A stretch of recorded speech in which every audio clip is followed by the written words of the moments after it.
Okay. Hello everybody. My name is Kalula and I'm from Group 7. And we are going to explain about language, power, and identity for the cross-cultural communication class. Next, please.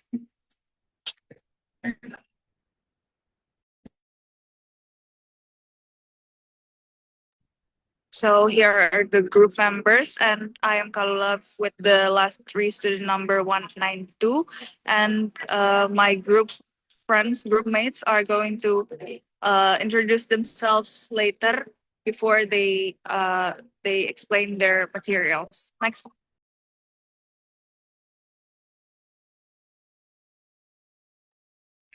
So, for the introduction, language is at the heart of human interaction. It is not only a tool for communication, but also a mirror of culture, identity, and social relationships.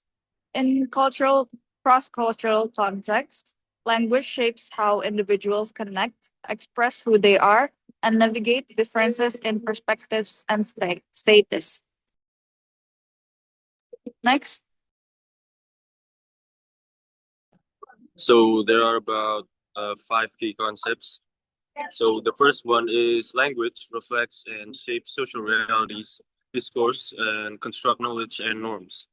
And then we have identity, which is as a marker of belonging and difference, performed and negotiated through speech. And for power, we got language maintains dominance and inequality. And then I'm sorry if I butchered this.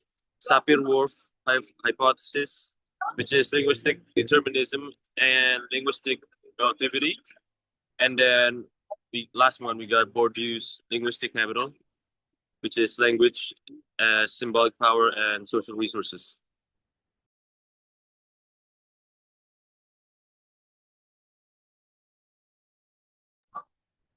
My name is Teresa Royda de Marpao, and my last three-digit of student number is 201. So, language and identity. First, the language we use is a big part of who we are. It reflects our background, our culture, and the communities we belong to. Second, how we speak can show where we come from and even what kind of experiences have shaped us. The next one is people who speak more than one language often move between different sides of their identity. The last one, in a global world, English helps people connect across countries and cultures, but it can also make local languages and identities less visible over time. Next, please.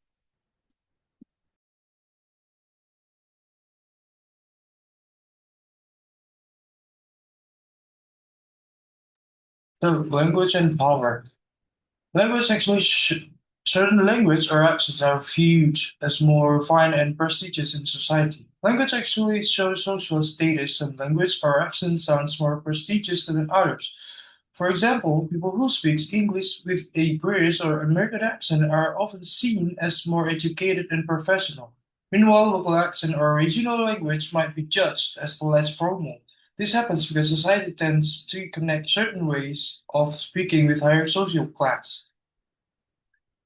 Second, institutions hold the power to define which language are official or grammatically proper.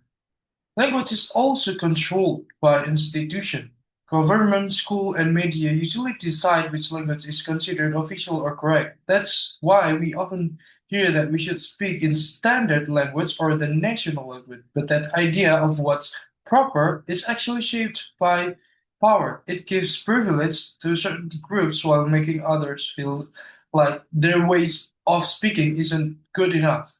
During the colonial era, languages like English and French were imposed on many countries. Even today, those languages still dominate global communication, education, and media. This influence shows how colonial power continues to shape modern societies through language.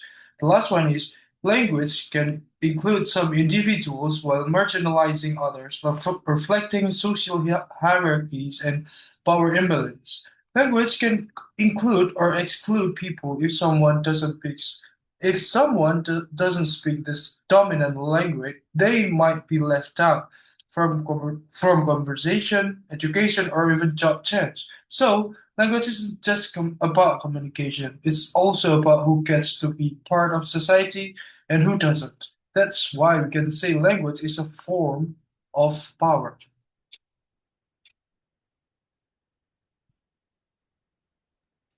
Okay, so before we jump into the conclusion, we have prepared a game of Never Have I Ever, and it is quite uh has a resemblance with our topic of language, identity, and power. Next to the conclusion slide, please. Thank you.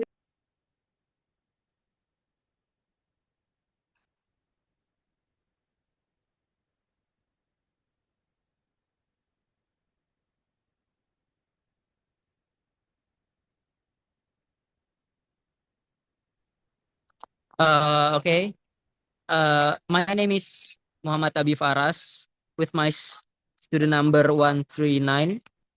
Now we move into the conclusions and implications. So the first one is the implications.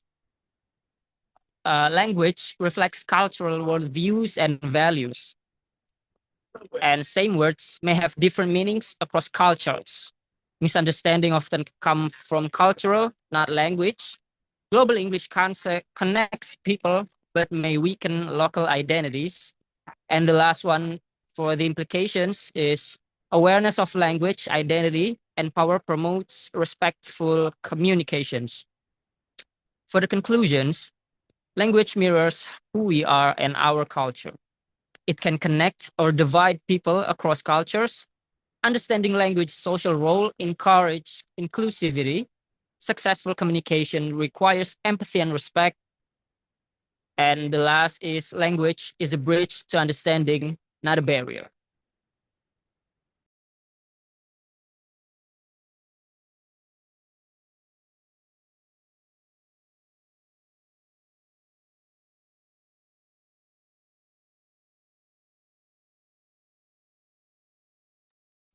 Yeah, there is all for our group presentation. Thank you.